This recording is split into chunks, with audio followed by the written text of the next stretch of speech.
এখন হচ্ছে আবার খাবার দেওয়ার পর হাঁসগুলোকে আনতে যেতে হবে আমাকে। আর এখানে আমি ঘাসের কাটিং রেখেছিলাম, এই যে বস্তার মধ্যে রেখেছি এগুলো রোপণ করার জন্য। এই যে কাটিংগুলো, এই গাছ আলহামদুলিল্লাহ প্রচুর ভালো ভালো ফলন পেয়েছি আমি।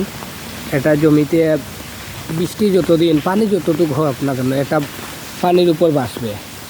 এটা গুড়া হয়তো নিচে মাটিতে থাকবে, কিন্তু পানির উপর দিয়ে এরা অনেক উপরে উঠবে, ভেসে যাবে পানিতে। আবার যখন শীতকাল আসবে এরা মাটির সাথে মিশে যাবে, মরে যায়, কিন্তু বৃষ্টি পেলেই আবার নতুন করে গজিয়ে যায়। বৃষ্টি অর্থাৎ পানি পেলেই হয়ে যায়। এটাও রোপণ করবো, যেহেতু আজকে আমার শরীর খারাপ তাই আমি যাচ্ছি না আর কি।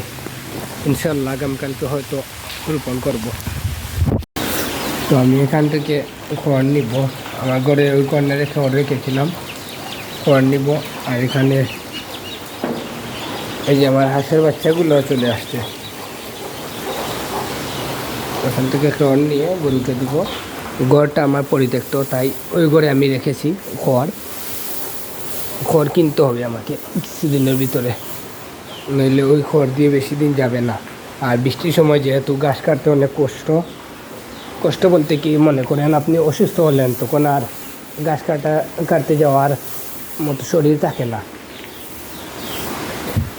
আর যেই সাপের বই আমি খড়গুলো করে রেখেছিলাম সেই সাপই ঢুকলো ঘরের ভেতর।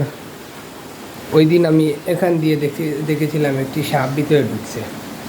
তো বর্তমানে হয়তো সাপটি ঘরে আছে। এই বইয়ে আমি গড়ে রেখেছিলাম যেন বাহিরে থাকলে ওরা বেশি থাকবে, তাই সেই জন্য গড়ে রেখেছিলাম। আর এখানে আগে ছিল আমার সোনালী মুরগের ঘর, এই যে জানলায় আমি এরকম তারের জালি দিয়ে বেঁধে দিয়েছিলাম। সাপটা কোন দিকে যে ঢুকলো, আমার মনে হয় এই দিকে ও ঢুকতে পারে, আবার দরজা খোলা থাকলে হয়তো ওই সময় সে ঢুকে গেছিলো। তো ঘরগুলো আমি এইভাবে দিয়ে দিব ওদের, যাতে ওরা খেয়ে নেয়। আর এটা পানি দিয়ে ভিজাইনি, যেহেতু আজকে বৃষ্টি হচ্ছে, শীতের ঠান্ডা আবহাওয়া আছে, আশা করি তেমন সমস্যা হবে না, খেতে পারবে। বাচ্চাটার LSD হয়েছিল, তো কমেই গেছে আলহামদুলিল্লাহ, শুধু উপরের চামড়াতে দাগ রয়েছে। এগুলো জিঙ্ক খাওয়ালে সেরে যাবে ইনশাআল্লাহ। দোয়া করবেন। মা আর বাচ্চার কালারটিও সেম। আর কিছুদিন পর হয়তো মা আর বাচ্চাকে আলাদাভাবে চেনার একটু কষ্ট হতে পারে, যেহেতু সেম কালার। মাশাআল্লাহ, দোয়া করবেন। আসসালামু আলাইকুম, সবাই ভালো থাকবেন।